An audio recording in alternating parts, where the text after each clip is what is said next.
आज हम EFM के ग्रुप सेकंड में FMO की बात करेंगे, financial market operation. Financial market operation में जैसे इसके नाम से आपको पता लग रहा है कि फाइनेंस के बारे में काफ़ी चीज़ें हम इसमें जानेंगे। सबसे पहले तो फाइनेंशियल सिस्टम क्या है, फाइनेंशियल सिस्टम के अंतर्गत क्या क्या चीज़ें सम्मिलित होती हैं, मनी मार्केट क्या है, कैपिटल मार्केट क्या है, दोनों में क्या अंतर है। तो ये बहुत ही इम्पोर्टेंट एक टॉपिक है आपका। इसके अतिरिक्त FMO में आपके स्टॉक मार्केट से संबंधित जानकारी आपको मिलेगी। जैसे कि आप जानते हैं कि स्टॉक मार्केट, आज सभी व्यक्ति स्टॉक मार्केट में इन्वेस्टमेंट करते हैं। तो स्टॉक मार्केट होता क्या है, किस प्रकार इसमें इन्वेस्ट किया जाता है, ब्रोकर्स क्या होते हैं, जॉबर्स क्या होते हैं, BSE क्या होता है, NSE क्या होता है, सेंसेक्स क्या होता है, ये सब आपको जानकारी होनी चाहिए। तो इसमें ये भी चीज डाली गई है। इसके अतिरिक्त आपका अभिगोपन, अंडर राइटिंग क्या है, अंडर राइटर्स के बारे में आपको जानकारी मिलेगी। फिर सेबी के बारे में आपको जानकारी मिलेगी। सेबी जो इसको रेगुलेट करता है, कैपिटल मार्केट को रेगुलेट करने वाला हमारे यहाँ पर एक संस्था है जो इसको हम सेबी है, सेबी बोलते हैं, आप सभी जानते हैं। Security and exchange board of India के नाम से जाना जाता है। ये रेगुलेट करता है आपके कैपिटल मार्केट को। तो सेबी के क्या कार्य हैं, क्या शक्तियां हैं, सेबी किस प्रकार प्रोटेक्ट करता है अपने इन्वेस्टर्स को। क्योंकि कंपनियां बहुत माल प्रैक्टिसेस करती हैं, तो उनकी माल प्रैक्टिसेस को रोकने के लिए सेबी को एस्टेब्लिश किया गया। इसके अतिरिक्त क्रेडिट रेटिंग के बारे में आप जानकारी प्राप्त करेंगे। क्रेडिट रेटिंग क्या होती है? क्रेडिट रेटिंग का मतलब ये है कि आपको किसी कंपनी को अपनी रेटिंग करानी है, तो ऐसी कुछ एजेंसी होती है जो उसको क्रेडिट देती हैं, उसको ग्रेड देती हैं।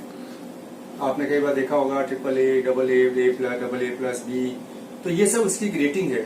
रेटिंग का मतलब ये है कि उसमें सुरक्षा का और रिटर्न का क्या स्तर है, सुरक्षा कितनी है, रिस्क फैक्टर क्या है, ये सारी चीजें आपको उसमें मिलेंगी।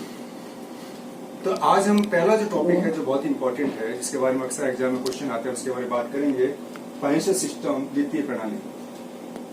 वित्तीय प्रणाली क्या है, वित्तीय प्रणाली के क्या क्या कंपोनेंट्स होते हैं, इंडियन फाइनेंशियल सिस्टम क्या है, उसकी क्या विशेषताएं हैं, क्या कमियां हैं, और उसके जो प्रमुख जो अंग हैं, मनी मार्केट, कैपिटल मार्केट, उसके बारे में जानकारी प्राप्त करेंगे। यहाँ पर हमने एक देख रहे हैं, अर्थ लिखा हुआ है, जो आप देखिए कि फाइनेंशियल सिस्टम आखिर है क्या, व्हाट इज फाइनेंशियल सिस्टम। प्रणाली अपने आप में है क्या?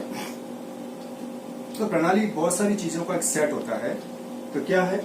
वित्तीय प्रणाली का अभिप्राय उस व्यवस्था से है जिसमें बचत एवं निवेश करने वालों के बीच निकट संबंध स्थापित कर अर्थव्यवस्था में वित्तीय संसाधनों का संग्रहण, विनियोजन, नियंत्रण एवं प्रबंधन किया जाता है। यानी आप देखिए इसमें क्या क्या चीजें आई हैं।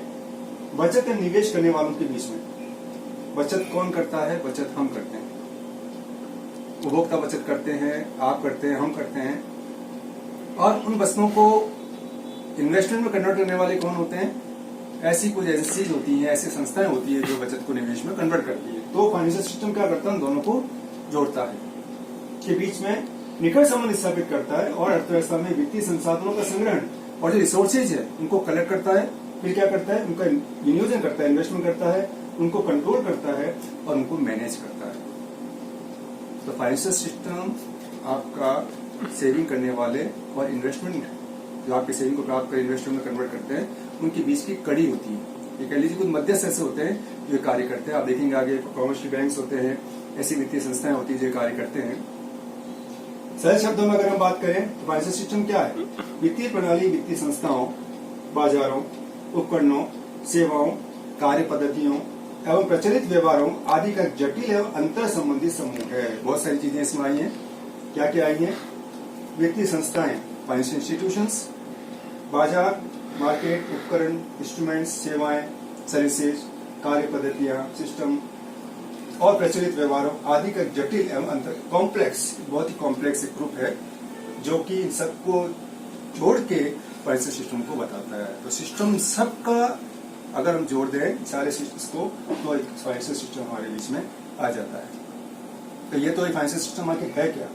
अब देखिए फाइनेंशियल सिस्टम किस प्रकार देश में कार्य करता है। एक हमने चक्र बनाया है, एक साइकिल बनाया हमने। आप देखेंगे फाइनेंशियल सिस्टम बीच में हमने रखा है और शुरुआत में हम देखिए किसी भी देश में आय है, प्रारंभिक आय यानी आय आपकी किसी भी देश में एक समय है जिसमें आपके पास में आय है, इनकम है। अब आप उस इनकम का क्या करते हैं? उस इनकम को आप सेव करते हैं, बचत करते हैं। सारी इनकम को कभी भी कोई व्यक्ति खर्च नहीं करता, उसका कुछ हिस्सा वो बचा कर रख लेता है। इसको हम सेविंग के नाम से जानते हैं। बचत क्या कहाँ करते हैं हम? बचत हम घर में कर रहे हैं या हम कहाँ पे करते हैं? बैंक में कर रहे हैं। वो बहुत बड़ा एक क्वेश्चन होता है। अगर हम बैंक में करते हैं तो उसमें बैंक निवेश कर रही है, इन्वेस्टमेंट में वो कन्वर्ट हो रहा है।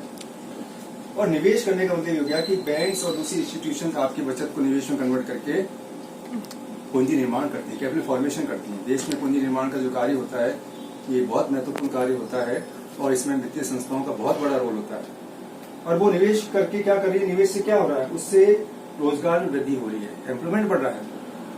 और रोजगार जब बढ़ रहा है तो उत्पादन में वृद्धि हो रही है। नेचुरली जब आपके यहाँ एम्प्लॉयमेंट बढ़ेगा तो वो जितने लोग नहीं लगे एम्प्लॉयमेंट में वो और आपके उत्पादन को वृद्धि करेंगे। उत्पादन में वृद्धि हुई है तो नेचुरली उत्पादन में वृद्धि हुई तो लोगों को उसका वापस रिटर्न मिला है। जिन लोगों ने उत्पादन दिया है उनको उनका रिटर्न मिला है, पारिश्रमिक मिला, आय में वृद्धि हुई। आय में वृद्धि हुई तो फिर देश का आर्थिक विकास हुआ। आय वृद्धि से देश का आर्थिक विकास हुआ और उस विकास से फिर नई बस्तें पैदा हुई। विकास का स्तर जैसे जैसे बढ़ता जाएगा बस्तें और ज्यादा होती जाएंगी और वो बस्तें, नई बस्तें निवेश को इसमें कन्वर्ट करेंगी। न्यू इन्वेस्टमेंट क्या करेगा? नया इन्वेस्टमेंट फिर आपकी नई इनकम और नए रोजगार को सृजित करेगा। फिर वो क्या करता है? नई इनकम और फिर वो वापस नया रोजगार और नई आय को बढ़ाता है। और वो फिर क्या करते हैं? फिर वापस वो नई बचत और निवेश में कन्वर्ट कर देते हैं और फिर आय का एक ऊंचा स्तर हो जाता है। यानी आप देखिए कि एक देश का फाइनेंशियल सिस्टम किस प्रकार एक देश के आर्थिक स्तर को ऊंचाइयों पर पहुंचा देता है। और ये चक्र चलता ही रहता है जब तक इसके बीच में कोई रुकावट ना हो। तो आप देखिए कि फाइनेंशियल सिस्टम और इसीलिए हमारे देश में, जिस देश में जितनी ज्यादा वित्तीय संस्थाएं होती हैं वो देश ज्यादा विकसित होता है या ज्यादा विकास होता है उसका। और क्योंकि बचत को निवेश में कन्वर्ट करने का जो महत्वपूर्ण कार्य होता है वो फाइनेंशियल इंस्टीट्यूशंस का होता है।